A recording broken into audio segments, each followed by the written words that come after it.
Who is an ancestor?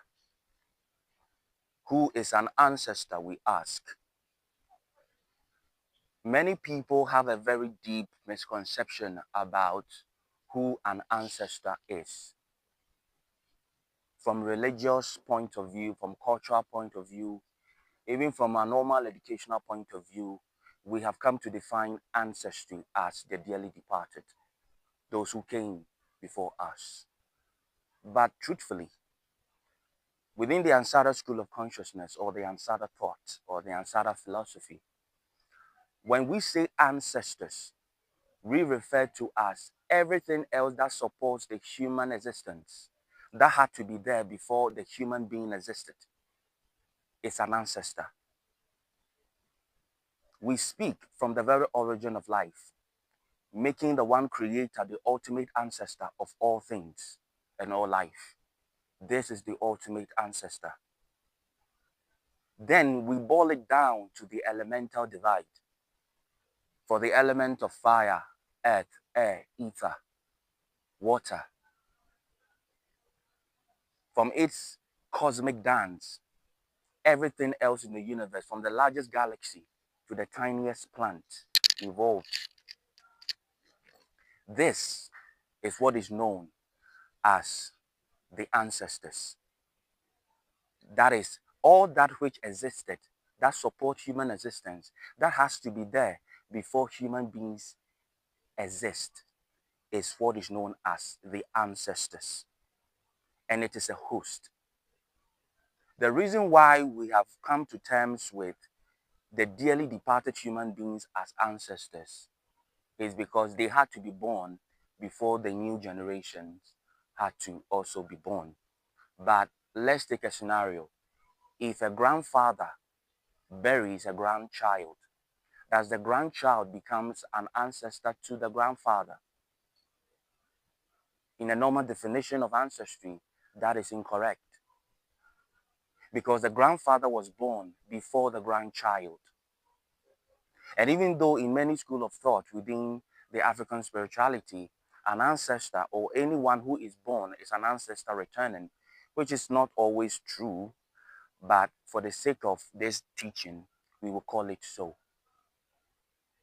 But when we term human being, when we use the term ancestor to describe a human being, what we mean is that any person who was born to first carry the fire of consciousness, the fire of spirit, to hold that light of spirit before the younger generation will be born to take the baton from them, from the seed of the father and the egg of the mother, creating the birth of a new consciousness.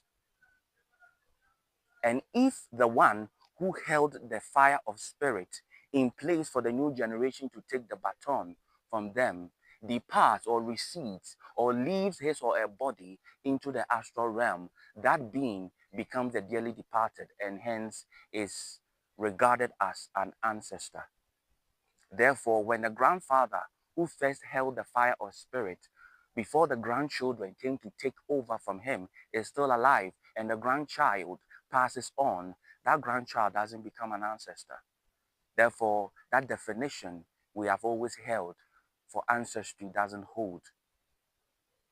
Ancestry has everything to do with anything in nature, every life form that supports human existence, that has to be there for human being to rely on.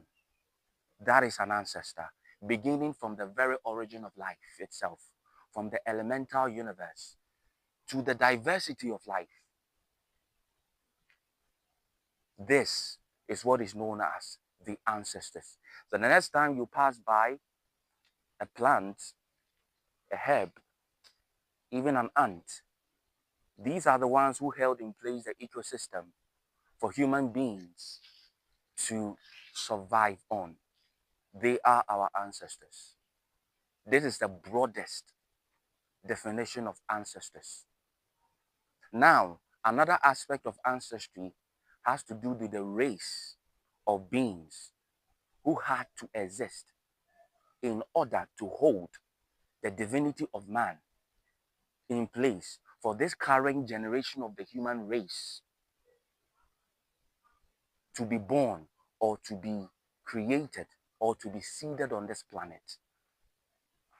In our spirituality, in our religious divide, many people refer to them as angels, others refer to them as the gods. Others refer to them as the watchers. Others refer to them as aliens or extraterrestrials. Either way, they are the ones who hold the divinity of the cosmos in place for human beings to receive it as our birthright.